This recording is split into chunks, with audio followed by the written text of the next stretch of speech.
মা, চা তো পুরো ঠান্ডা হয়ে গেছে। কতক্ষণ ধরে এভাবে বসে আছো? আরেক কাপ করে দিই, নাকি এমনি বসে থাকবে বৃষ্টি দেখতে দেখতে? থাক রে, চা আবার গরম করে কি হবে? বৃষ্টি দেখতে দেখতেই ভালো লাগছে। জানিস, এই বর্ষার দিনগুলোতে আমার সব সময় মনটা খুব খারাপ হয়ে যায়। কেন হয় ঠিক বলতে পারবো না, তবে ভেতরে ভেতরে একটা টান অনুভব করি। মনটা খারাপ নাকি মা? সকাল থেকেই দেখছি তুমি চুপচাপ বসে আছো। বাবাকেও কিছু বলনি, আমাকেও বলনি। কি হয়েছে বলো তো? শরীরে কোনো কষ্ট হচ্ছে নাকি? পেটে ব্যথা বা মাথায় ব্যথা কিছু? না রে, শরীরে কিছু হয়নি। শরীরের কষ্ট তো ওষুধ খেলেই সেরে যায়। এই কষ্টটা অন্যরকম। বর্ষা এলেই আমার মায়ের বাড়ির কথা বড় মনে পড়ে। সেই উঠোন, সেই পুকুর ঘাট, সেই বৃষ্টিতে ভেজা মাটির গন্ধ, সব যেন চোখের সামনে ভাসে। মনে হয় যেন সেদিনই সেই উঠোনে দাঁড়িয়ে আছি, মা ডাকছে ভেতর থেকে। মা, তুমি কি দিদার কথা ভাবছো, নাকি সেই গ্রামের কথা? আমাকে বলো না, আমিও তো শুনতে চাই তোমার ছোটবেলার গল্প। তুমি যখন এসব বলো আমার খুব ভালো লাগে শুনতে। তুই শুনবি? সত্যি শুনবি? তাহলে আয়, পাশে বস। অনেক কথা আছে বলার, অনেক দিনের জমানো কথা। তবে শুনলে তোরও মন খারাপ হয়ে যেতে পারে। হোক না মা, তোমার সঙ্গে একটু মন খারাপ করব, বলো। জানিস নন্দিতা, আমাদের গ্রামে একটা বড় পুকুর ছিল। তার পাড়ে কদম গাছ। বর্ষা এলেই সেই গাছে থোকা থোকা কদম ফুল ফুটতো। আমি আর শিউলি দুজনে মিলে সেই ফুল কুড়োতে যেতাম। কাদা মাটিতে পা ডুবে যেত, তবু আমরা থামতাম না। শিউলি বলতো, কুমু, আর একটু এগিয়ে যা, ওই যে সবচেয়ে বড় ফুলটা। আমি এগোতাম, পা পিছলে পড়ে যেতাম, আবার উঠতাম। শিউলি হাত ধরে টেনে তুলতো। তারপর দুজনে মিলে হাসতাম এমন ভাবে যে পুকুরের মাছগুলো বোধহয় চমকে যেত। শিউলি মাসি তোমার সেই বান্ধবী? তুমি তো মাঝে মাঝে ওনার কথা বলো। কোথায় আছেন উনি এখন? যোগাযোগ আছে তোমাদের? যোগাযোগ কোথায় রে? বিয়ের পর একবার দেখা হয়েছিল, তারপর আর হয়নি। ফোন নম্বরও বদলে গেছে, ঠিকানাও জানি না। মানুষগুলো যে জীবন থেকে কোথায় হারিয়ে যায় বুঝতেই পারি না। একটা সময় ছিল যখন একটা দিনও ওকে না দেখে থাকতে পারতাম না। আর এখন কতগুলো বছর দেখিনি, ঠিক হিসেবই নেই। মা, তোমার কথা শুনলে মনে হয় শিউলি মাসি খুব মজার মানুষ ছিলেন। তোমাদের বন্ধুত্বটা নিশ্চয়ই অনেক গভীর ছিল, তাই না? তুমি ওনার সাথে কথা বলতে গেলেই তোমার গলা কেমন যেন হয়ে যায়। গভীর বললে কম বললি রে। ও ছিল আমার প্রাণের বান্ধবী। স্কুলে একসঙ্গে যেতাম, একসঙ্গে ফিরতাম। বৃষ্টির দিনে ওর বাড়িতে গিয়ে মুড়ি মুড়কি খেতাম। ওর মা আমাকে খুব আদর করতেন, বলতেন, কুমু, তুই আমার দ্বিতীয় মেয়ে। সেই সব দিন আর ফিরে আসবে না। মাঝে মাঝে রাতে ঘুম থেকে উঠে ভাবি, শিউলিটা কেমন আছে, ওর সংসার কেমন চলছে, কোনো কষ্টে আছে কিনা, কিছুই জানি না। মা, কেন বলছো ফিরবে না? কে জানে, হয়তো একদিন দেখা হয়ে যাবে। পৃথিবীটা তো অনেক ছোট, কত মানুষ কত বছর পর দেখা হয়ে যায়। তোমরাও হয়তো পাবে একে অপরকে। কি রে কুমু, সকাল থেকে চুপচাপ বসে আছো দেখলাম। আবার কি মায়ের বাড়ির কথা মনে পড়েছে? বর্ষা এলেই তোমার এই হাল হয়, চোখ লাল, নাক লাল, মুখটা কেমন কুঁচকে আছে। আমি মাঠ থেকে ফিরে দেখি তুমি ঠিক সেই একই জায়গায় বসে আছো যেখানে সকালে বসেছিলে। হ্যাঁ, মনে পড়েছে। তাতে কি দোষ হয়েছে? মানুষের তো মনে পড়তেই পারে পুরনো দিনের কথা, পুরনো মানুষদের কথা। সবাই কি তোমার মতো সব কিছু ভুলে যেতে পারে? তুমি তো সকালে খেয়ে দুপুরে ভুলে যাও কি খেয়েছিলে। আরে আমি কি বলেছি ভুলে যেতে? মনে করো ভালো কথা। তবে একটা কথা বলি শোনো, তোমার সেই শিউলি বান্ধবী যদি আজকে হঠাৎ করে এই বর্ষার দিনের দরজায় এসে দাঁড়ায়, তাহলে আমি মানবো যে বর্ষায়ও সত্যি একটা মন আছে। তা না হলে এমনি এমনি তো আর বৃষ্টি পড়ে না, কি বলো? তুমি সব কথা নিয়ে এভাবে রসিকতা করো, এটা যে আমার একদম ভালো লাগে না। আমি সত্যিই ওকে খুব মিস করি, আর তুমি সেটা নিয়ে হাসি ঠাট্টা করছো। এটা কি ঠিক হচ্ছে? আমি কি তোমার কাছে একটু সহানুভূতি চাইতে পারি না? আরে কুমু, রাগ করো না, রাগ করো না। আমি তো মজা করেই বললাম। তোমার মন খারাপ দেখে ভাবলাম একটু হাসাই। তোমার শিউলি নিশ্চয়ই কোথাও ভালো আছে, একদিন না একদিন দেখা হবেই। এত অভিমান করো না। আমি কি চাই তোমার মন খারাপ থাকুক? যাও তো যাও, তোমার সঙ্গে কথা বলে লাভ নেই। তুমি কোনো দিন বুঝবে না আমার মনের কথা। তুমি শুধু তোমার ধান আর মাঠ নিয়েই থাকো, আমার কথা তো তোমার মাথায় ঢোকে না। আচ্ছা আচ্ছা বাবা, আমি এই যে আমি চুপ। তোমার রাগ ভাঙলে বলো, আমি খিচুড়ির হাঁড়ি নাড়তে যাচ্ছি। নমস্কার মাসিমা, আপনি কি কাউকে খুঁজছেন? এই বৃষ্টিতে এখানে দাঁড়িয়ে আছেন দেখে জিজ্ঞেস করলাম। কোথায় যাবেন বলুন, আমি সাহায্য করতে পারি কিনা দেখি। আপনার শাড়ি তো পুরো ভিজে গেছে। হ্যাঁ বাবা, আমি একটু পথ হারিয়ে ফেলেছি। আগে এই গ্রামে আসতাম, কিন্তু অনেক বদলে গেছে সব। আমি কুমুদিনী দেবীর বাড়ি খুঁজছি। রমেন মণ্ডলের বাড়ি বলতে পারো। এই গ্রামেই তো ওরা থাকে। কুমুদি মাসির বাড়ি? আরে সেটা তো আমাদের পাড়াতেই। আমি ওই বাড়িতে নিয়মিত যাতায়াত করি। কুমুদি মাসি আমাকে নিজের ছেলের মতো দেখেন। এই তো গতকালও আমাকে পায়েস খাইয়েছেন। আপনি কি ওনার আত্মীয়? কোত্থেকে আসছেন? আত্মীয় বললে কম বলা হবে বাবা। আমি ওর ছোটবেলার বান্ধবী। অনেক বছর দেখা হয়নি। কত বছর তা তো হিসেব করতেও ভয় লাগে। আজ ভাবলাম এই বর্ষার দিনে একটু যাই, দেখি কুমু আমার কেমন আছে। পাশের গ্রামে থাকি, কিন্তু আর আশা হয়ে ওঠেনি এতদিন। সত্যি বলছেন? এ তো দারুণ ব্যাপার মাসিমা। কুমুদি মাসি তো সকাল থেকেই মনমারা হয়ে বসে আছেন, পুরনো দিনের কথা ভাবছেন। নন্দিতা দিদি বলছিল মা নাকি আজ সকালে চায়ের কাপ ধরে ঘন্টাখানেক বসেছিল, একটুও চা খায়নি। আপনি আসুন, আমি নিয়ে যাচ্ছি। আজকে মাসিমার মুখে যে হাসি ফুটবে সেটা দেখার জন্য আমারও মন চাইছে। সত্যি বলছো বাবা? কুমু আমার কথা মনে করে? আমি তো ভেবেছিলাম হয়তো ও আমাকে ভুলেই গেছে। এতগুলো বছর কোনো যোগাযোগ নেই। হয়তো ও রাগও করে আছে আমার ওপর। তবু মনটা আর মানছিল না, তাই চলে এলাম। যদি ফিরিয়ে দেয় তাহলেও দেখা তো হবে একবার। কুমুদি মাসি কাউকে ফিরিয়ে দেন না মাসিমা। উনি এমন মানুষ, অচেনা মানুষকেও খাইয়ে দেন। আর আপনি তো ওনার বান্ধবী।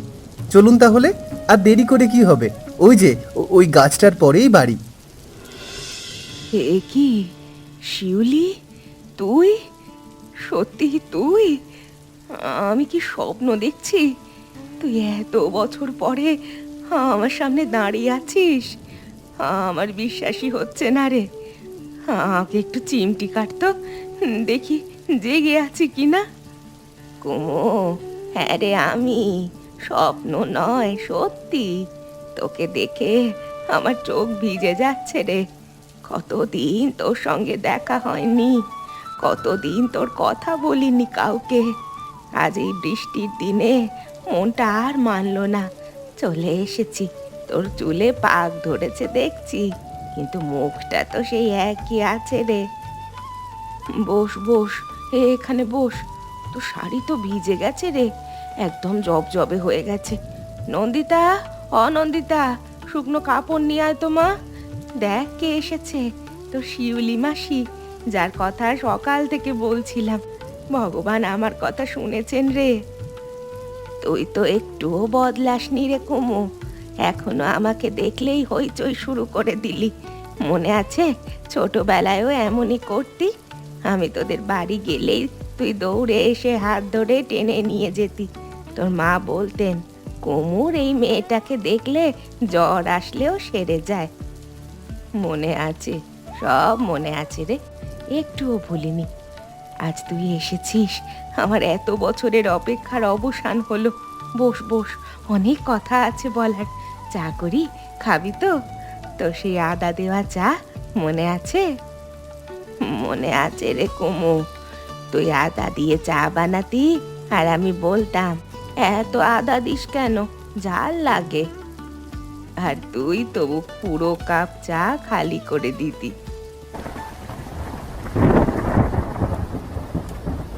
শিউলি, একটা কথা বলি, তুই রাগ করবি না তো? আমি শুনেছি তুই নাকি পাশের গ্রামে প্রায় 1 বছর ধরে আছিস। সেটা কি সত্যি? এত কাছে থেকেও তুই একটিবার আমার কাছে আসলি না, একটা খবর অবধিও দিলি না। কারোর মুখে শুনে আমার কেমন লেগেছিল জানিস? কুমু, তুই ঠিকই শুনেছিস। হ্যাঁ, আমি এই পাশের গ্রামেই ছিলাম, কিন্তু বিশ্বাস কর, আসতে চেয়েছিলাম অনেকবার। কতবার যে রাস্তা পর্যন্ত এসে ফিরে গেছি সেটা তুই জানিস না। মনে হতো এখন গিয়ে কি বলবো, কি মুখে দাঁড়াবো। কেন ফিরে গেছিস? আমি কি তোর কোনো ক্ষতি করেছিলাম? নাকি তুই মনে করেছিলি আমি তোকে চিনবো না, মনে রাখবো না? এত বছরের বন্ধুত্ব কি তোর কাছে কিছুই না? আমি তো প্রতিটা বর্ষায় তোর জন্য বসে থাকতাম, ভাবতাম হয়তো আজ আসবে। কুমু, এভাবে বলিস না। তুই জানিস না আমার জীবনে কত কিছু ঘটে গেছে এই কয়েক বছরে। সংসারের টানাপোড়েন, নানা সমস্যা, সব মিলিয়ে নিজেকে গুটিয়ে নিয়েছিলাম। মনে হতো কারো সামনে গিয়ে নিজের দুঃখের কথা বলবো কি করে? মানুষ কি ভাববে আমি সুবিধে নিতে এসেছি? তুই আমার কাছে বলতে পারতি, আমি কি তোর বান্ধবী নই? বন্ধুর কাছে কি মন খোলা যায় না? আমি কি কোনোদিন তোকে ফেরত পাঠিয়েছি?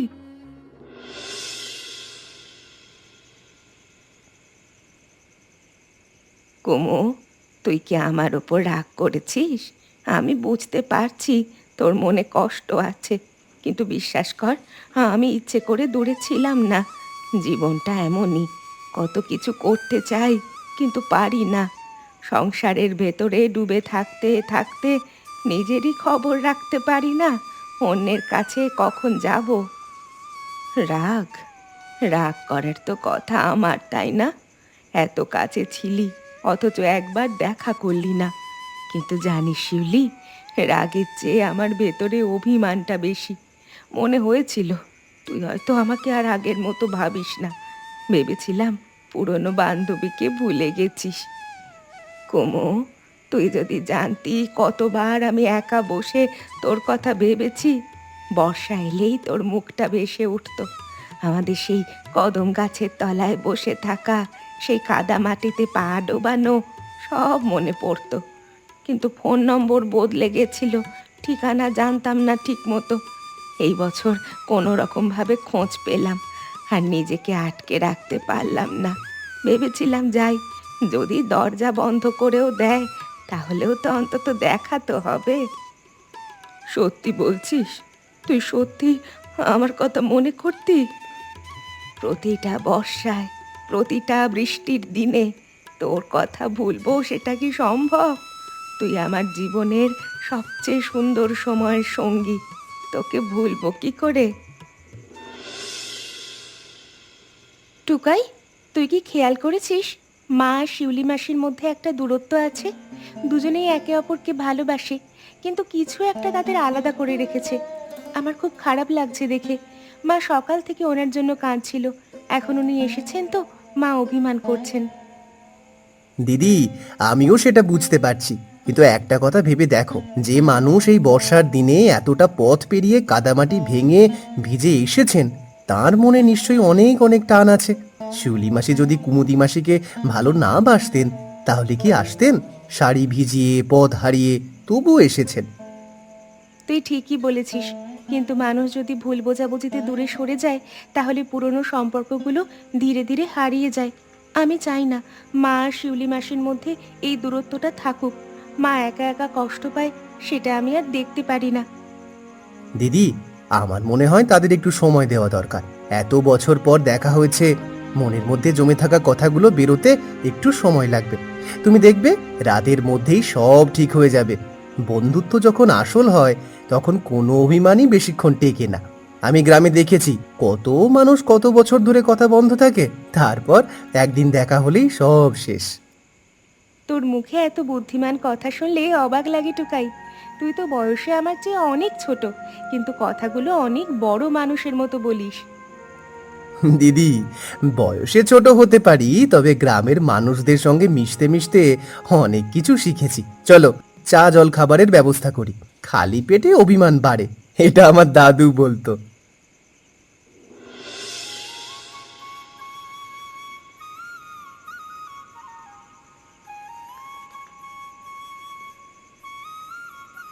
কুমু, শিউলি দিদি, তোমরা দুজন কি সারা রাত এভাবে চুপচাপ বসে থাকবে নাকি?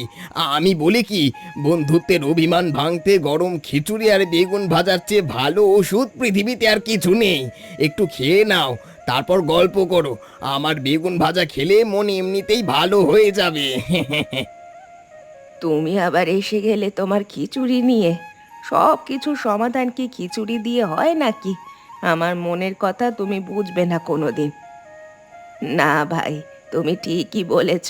কুমু, তোর জামাইবাবু তো দেখছি বেশ মজার মানুষ। এরকম একজন মানুষ পাশে থাকলে জীবনে কখনো মন খারাপ হওয়ার কথা নয়। আমার জামাইবাবু তো ভাত না পেলে মুখ গোমড়া করে বসে থাকেন। এরকম রসিকতা তো স্বপ্নেও করেন না। দেখলে কুমু, দিদি বুঝলেন, তুমি বোঝো না। আমার কদর এই বাড়িতে আজ প্রমাণিত হলো। এবার এসো, সবাই মিলে বসে খাই। আজ এই বৃষ্টির দিনে পুরো পরিবার মিলে খাবো। শিউলি দিদি আমাদের পরিবারেরই মানুষ। বাবা, তোমার খিচুড়ি দিয়ে সত্যি কি অভিমান ভাঙে? আমার খিচুড়ি দিয়ে পাথর গলে যায় মা। তোর মায়ের অভিমান তো ছোট ব্যাপার। কুমু, তোকে একটা কথা বলবো? আমি এতদিন যে আসিনি তার একটা বড় কারণ আছে। আমার শ্বশুর মশাই দীর্ঘদিন ধরে অসুস্থ ছিলেন। তাঁর সেবা করতে করতে আমি নিজে ক্লান্ত হয়ে পড়েছিলাম। সংসারের সব দায়িত্ব একা কাঁধে নিতে হয়েছিল। রান্না, সেবা, বাচ্চাদের পড়ানো সব একা। সেই সময় আমি অনেক মানুষের কাছ থেকে দূরে সরে গিয়েছিলাম। মনে হতো কারো সামনে গিয়ে দাঁড়ানোর মুখটাই নেই। শিউলি, তুই আগে বললি না কেন? আমি তো জানতামই না এসব। তুই একটু জানালে আমি যে কোনোভাবে তোর পাশে দাঁড়াতাম। বন্ধু কিসের, যদি কঠিন সময়ে পাশে না দাঁড়ায়? আমি হয়তো অনেক কিছু করতে পারতাম না, কিন্তু তোর পাশে বসে থাকতে তো পারতাম। জানি কুমু, তুই পারতি, কিন্তু আমার মনে একটা সংকোচ কাজ করতো। ভাবতাম এত বছর যোগাযোগ নেই, এখন গিয়ে কি বলবো?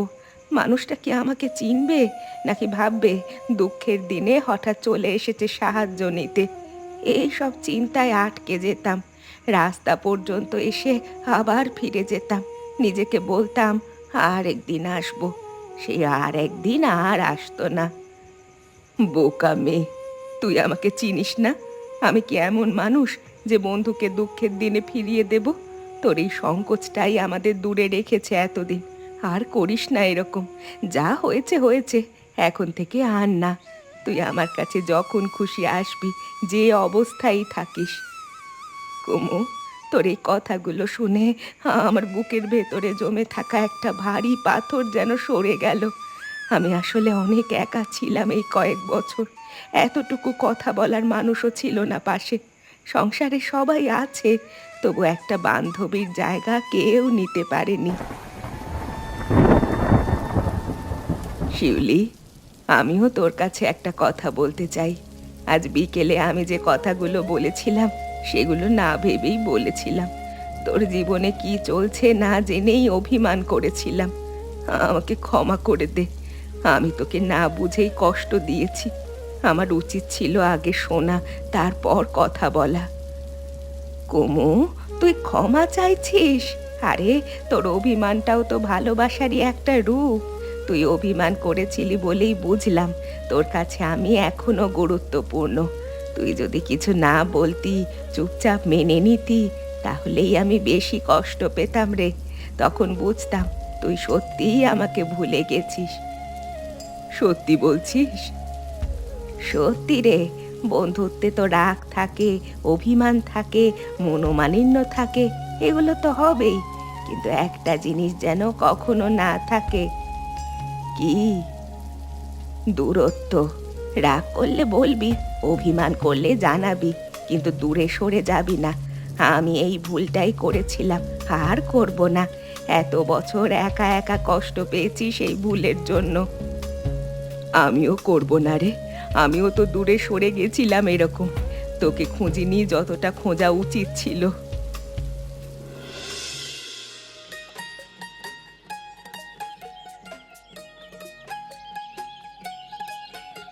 শিউলি মাসি, তুমি আর মা মিলে ছোটবেলায় সত্যিই কদম ফুল কুড়োতে যেতে?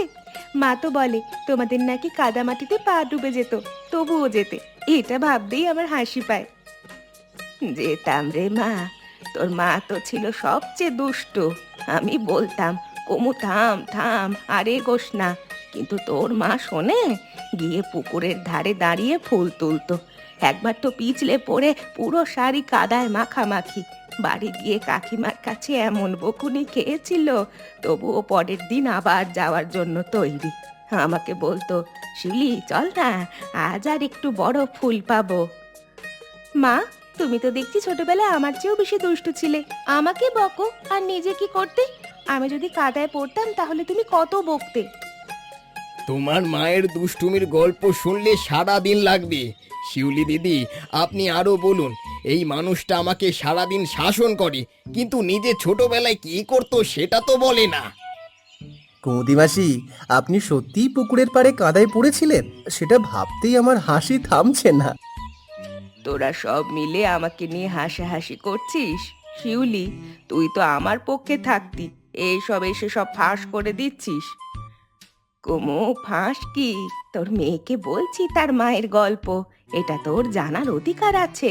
আর জানিস, শুধু কদম ফুল না, তুই একবার বর্ষায় ব্যাঙ ধরতে গিয়ে আলের ওপর থেকে ধান ক্ষেতের পানিতে পড়ে গেছিলি, মনে আছে? চুপ কর চুপ কর, সেটা বলিস না। কুমু, আমাকে এবার যেতে হবে রে, কিন্তু যাওয়ার আগে একটা কথা দিয়ে যাচ্ছি। প্রতিটা বর্ষায় একটা দিন আমি তোর বাড়িতে আসব, এই কথা আমি রাখবো, এবার সত্যিই রাখবো। অতিথি হয়ে নয় রে শিউলি, অতিথি বলিস না, নিজের বাড়ির মানুষ হয়ে আসবি। এই বাড়ি তোরও বাড়ি, তুই যখন খুশি আসবি, যতদিন খুশি থাকবি। কোনো নিমন্ত্রণ থাকবে না, কোনো জানানো লাগবে না, দরজা সব সময় খোলা থাকবে। তোর জন্য একটা ঘর সব সময় তৈরি থাকবে। শিউলি দিদি, কুমু ঠিকই বলেছে, এই বাড়ি আপনারও। আর পরের বার আসবেন তো একটু আগে খবর দেবেন, আমি বিশেষ খিচুড়ি বানাবো। তোমার খিচুড়ির লোভে হলেও আসবো ভাই, সে তো নিশ্চিত। শিউলি মাসি, তুমি পরের বার আসবে তো? আমি তোমার জন্য পায়েস বানাবো, মায়ের রেসিপিতে। তুমি একবার খেলে আর ভুলবে না। কুমু, তোর পরিবারটা দেখে আমার খুব ভালো লাগছে রে, সবাই কত আপন করে নিল আমাকে। আমি একটু দেরিতে এসেছি, কিন্তু এখন থেকে আর দূরে থাকবো না, এই কথা পাকা। কথা রাখবি, আর কখনো এতদিন দূরে থাকবি না। থাকবো না রে, প্রতিশ্রুতি দিলাম, এই বৃষ্টি সাক্ষী। যা, ভালো করে যাস, পথে কাদা আছে, সামলে হাঁটবি, আর পৌঁছে একটা ফোন করবি, জানাবি ভালো করে পৌঁছেছিস। করবো রে করবো, তুইও নিজের খেয়াল রাখবি। আর বর্ষায় এভাবে একা একা বসে কাঁদিস না, এখন তো জানিস আমি কাছেই আছি। জানি, এখন জানি।